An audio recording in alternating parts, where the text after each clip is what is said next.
Eh bien bonjour, on se retrouve cette fois-ci pour un nouveau disque dur de Olivier. Alors, voici le disque dur, c'était un Verbatim à la base et à l'intérieur, c'est un Toshiba 222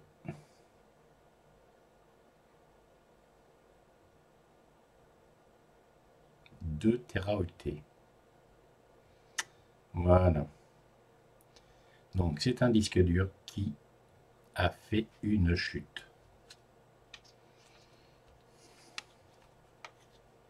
Et évidemment, n'est plus reconnu. Alors, c'est un disque dur qui a fait une chute d'à peine 10 cm. Il n'est plus reconnu. Voilà, voilà. Donc,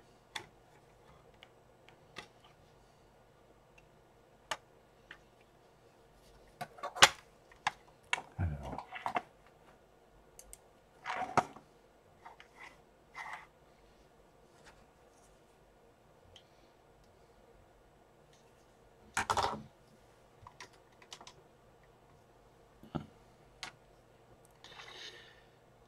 donc s'il n'est plus reconnu, c'est que il y a de fortes chances. Donc, Olivier.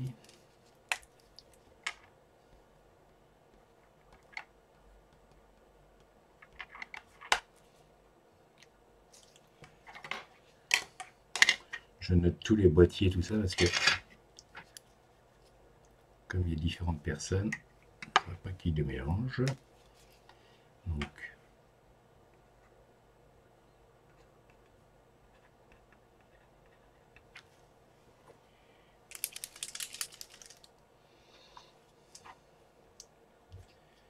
ouais.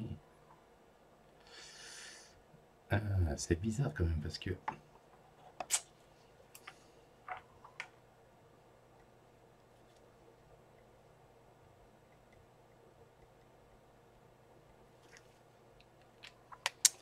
il me semble, si mes souvenirs sont bons,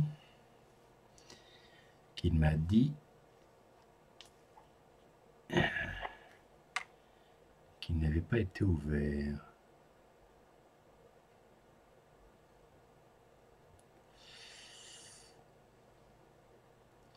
Là, on a la trace. Il y a eu un coup de cutter pour enlever l'étiquette, la garantie. Bon, admettons. Et la carte PCB.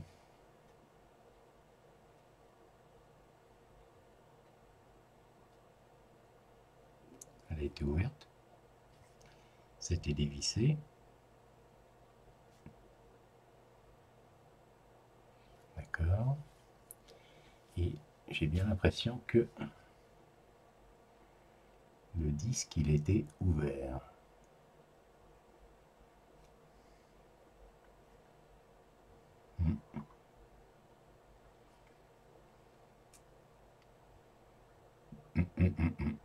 Ouais.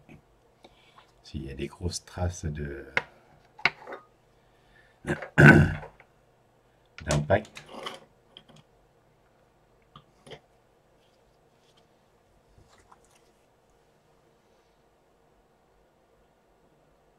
Quand on regarde les vis, on voit que c'est ouvert. Voilà. Là, ici, on voit bien les vis. Les coups de tournevis. Voilà. Alors, ce qui est étrange sur ce disque dur, c'est que habituellement, la vis qui tient la tête de lecture, il y a une étiquette dessus.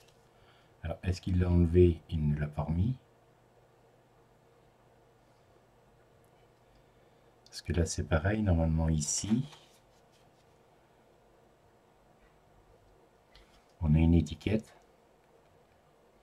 Parce que ici c'est une prise d'air pour le boîtier.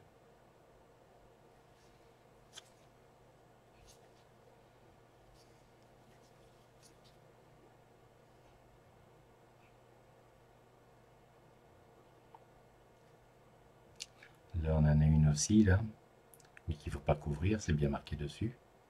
Mais il me semble que là normalement on devrait avoir une étiquette. Bon.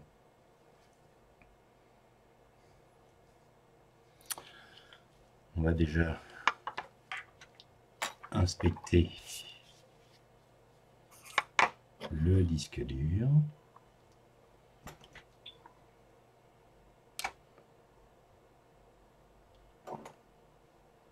Je trouve le bon tournevis. Il est où? Voilà. C'est pas le bon.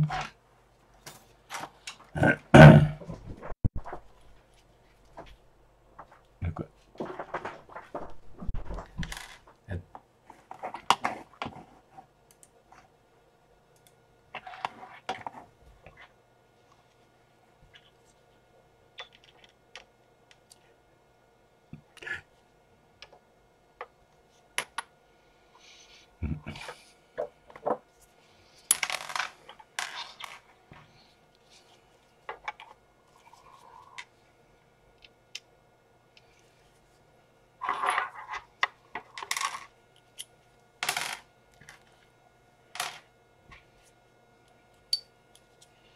Voilà.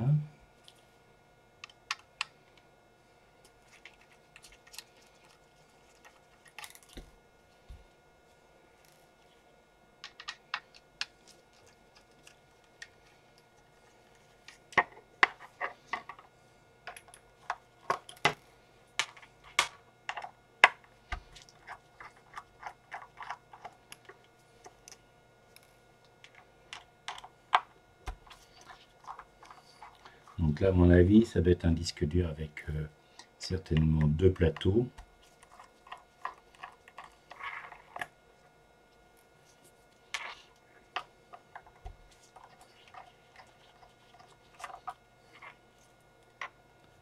Voilà.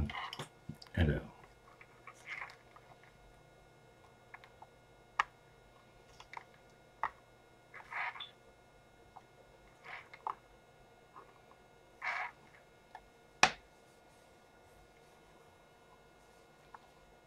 Oui.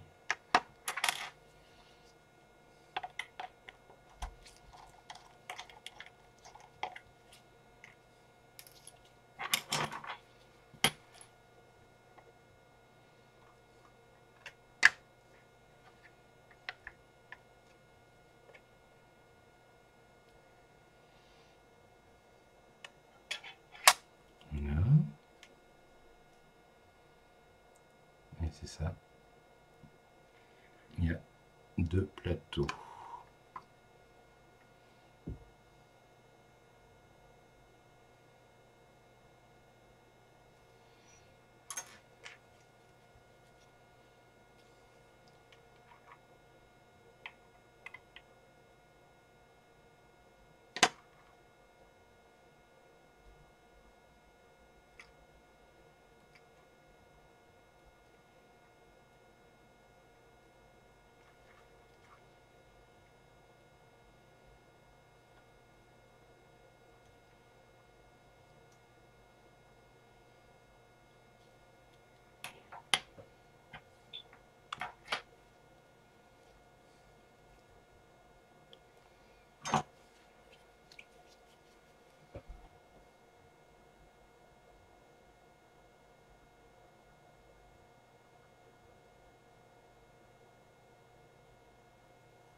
Alors,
je vérifie voir s'il n'y a pas le préamplificateur de la tête.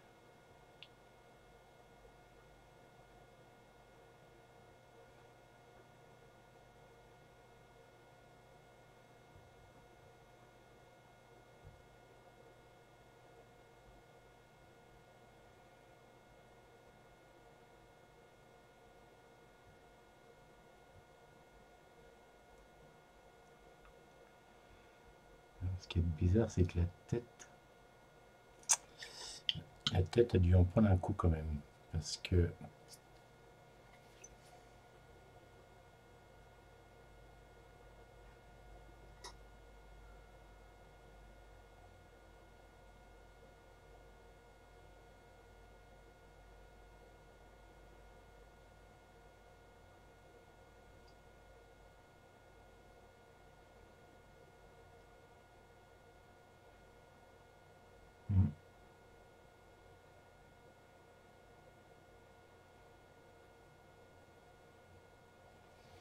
je pense que la tête on a pris un coup.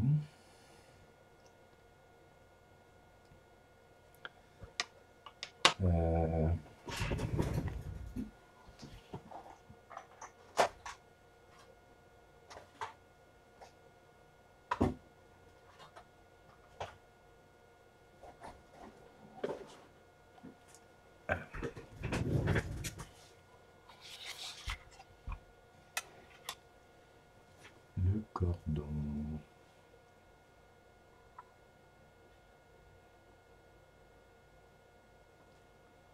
Petite pause pour trouver le cordon.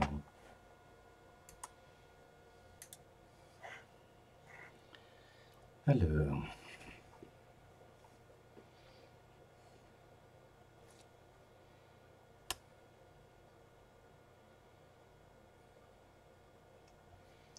ce qui m'inquiète, c'est la tête, là.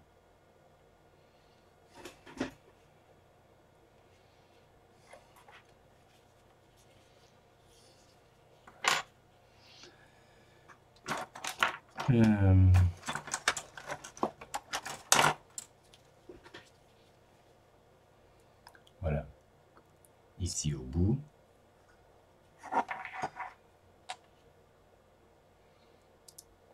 La tête est montée sur le support.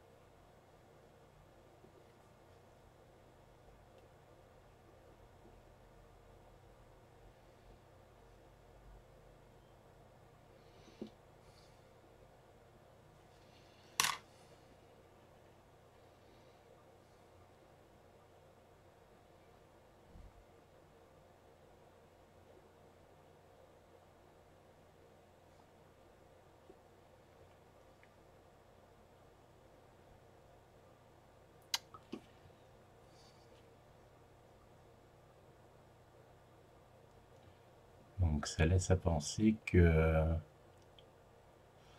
la tête serait HS.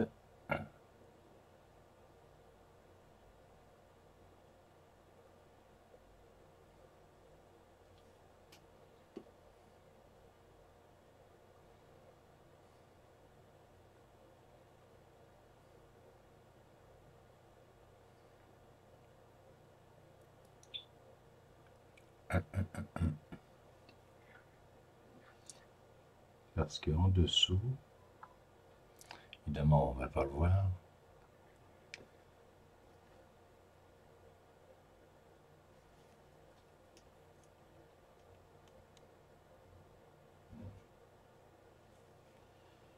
Là, on voit la première. On voit bien que le bout de la tête repose au-dessus, alors que normalement elle devrait être plutôt en bas.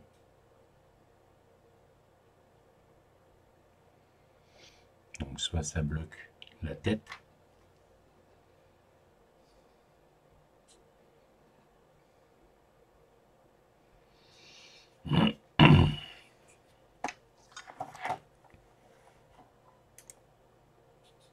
bon, je vais prendre une photo.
Ah oui, puis l'autre aussi en dessous.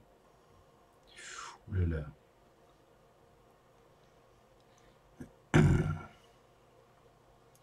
Enfin, je fasse voir les photos en même temps.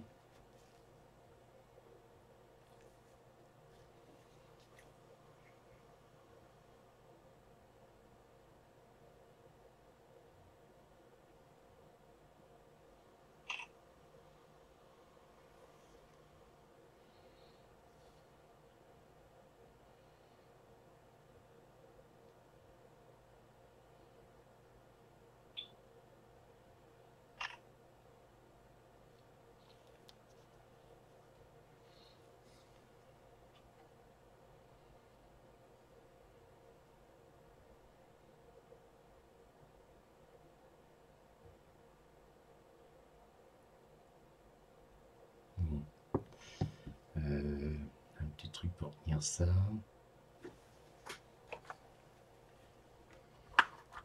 C'est trop. Ah.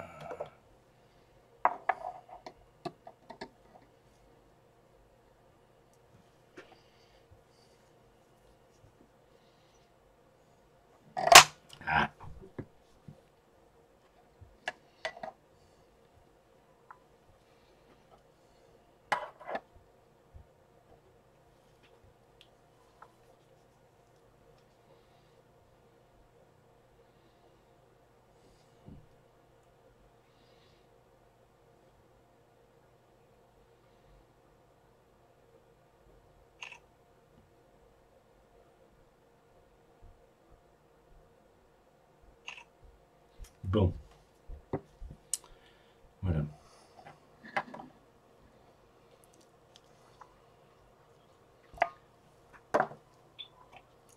Ici, je ne pense pas que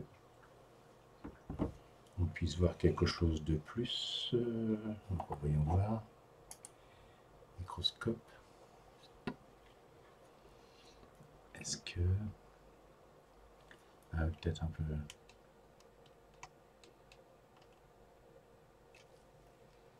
Là, on voit bien la tête. Ici. Il y a un problème.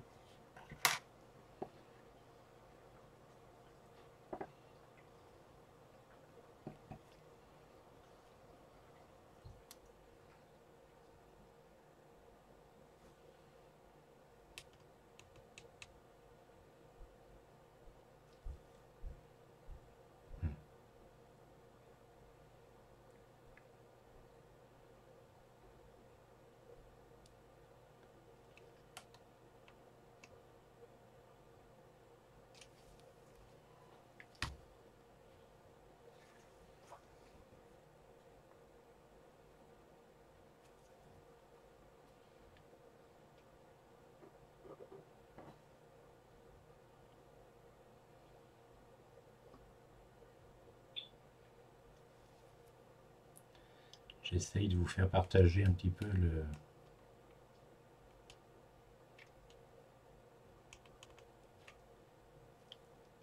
la vue. Donc,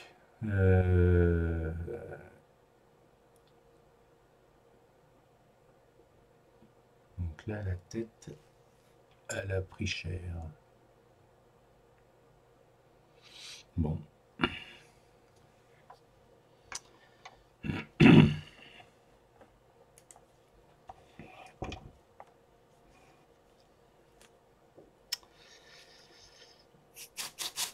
On va déjà refermer.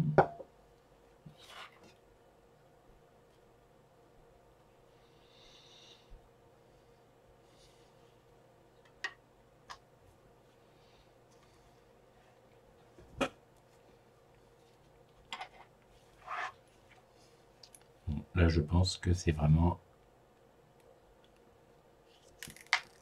un problème de tête.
Alors j'espère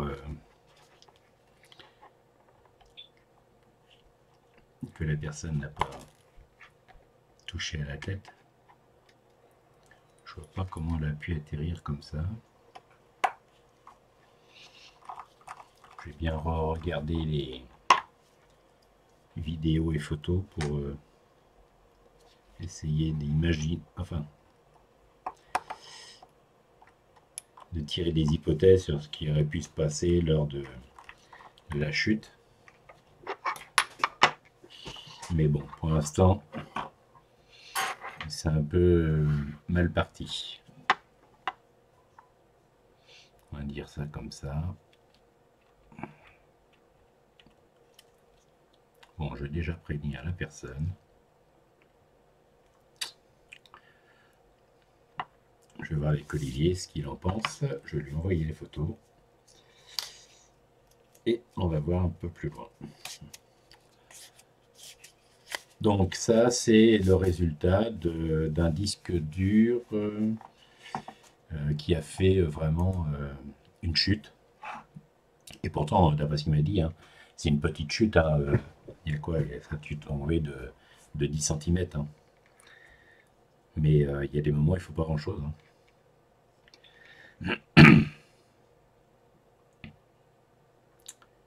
Donc, l'hypothèse, c'est enfin une des solutions. Si on considère que, admettons, les têtes de lecture sont hors service, soit il faut trouver un disque dur identique comme donneur, histoire de récupérer les têtes et de transplanter. Le problème, c'est que pour une double tête, je n'ai pas de peigne. Et qu'un peigne, ça coûte horriblement cher.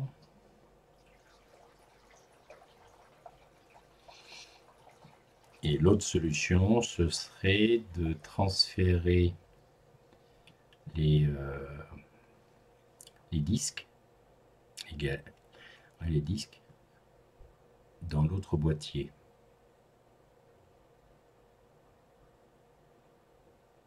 Et transférer aussi la carte PCB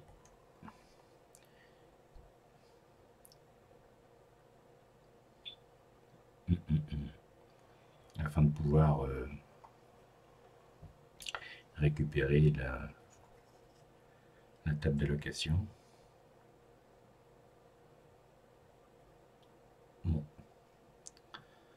Affaire à suivre. Bon, bah écoutez, merci d'avoir regardé la vidéo. Je vous dis à la prochaine, peut-être pour donner une suite à ce disque. Parce que soit il faut que j'en trouve un identique. Le problème, il est toujours là en fait. Hein. Un disque dur de 2 TB, ça va coûter combien? On n'en trouve pas des... comment on ne trouve pas des pièces détachées d'occasion ou neuves? Il faut absolument trouver le même disque dur où on est à peu près certain qu'il n'a rien, qu'il est sain, au moins que les têtes sont bonnes, pour pouvoir faire le transfert.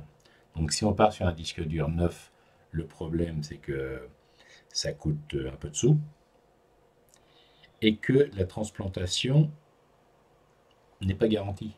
C'est-à-dire qu'on peut très bien transférer les disques et que ça ne fonctionne toujours pas.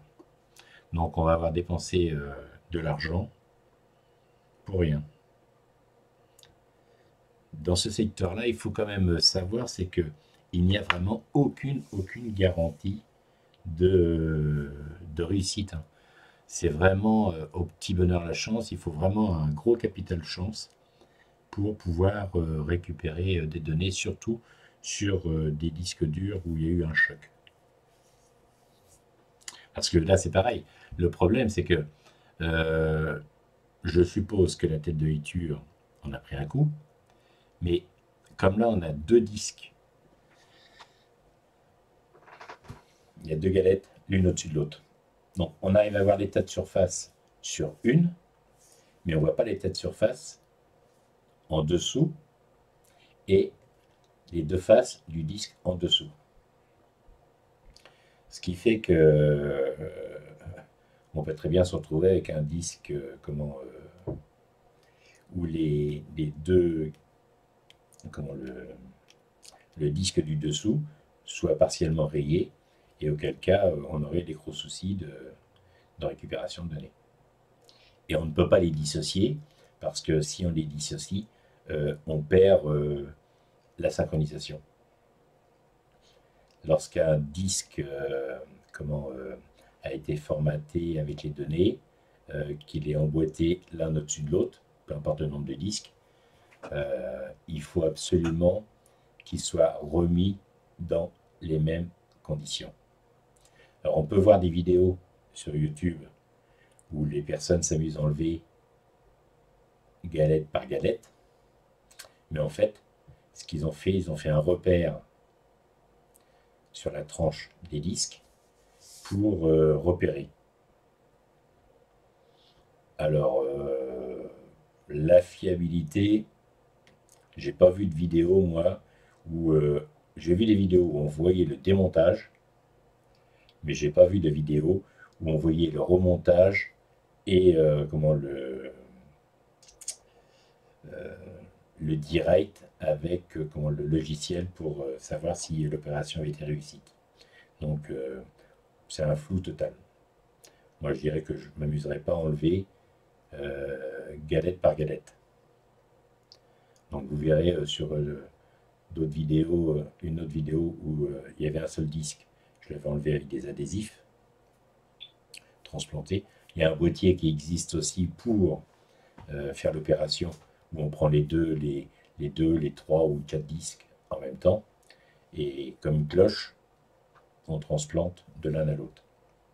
Mais c'est pareil, c'est du matériel qui coûte relativement cher, Et toujours pareil, sans aucune garantie.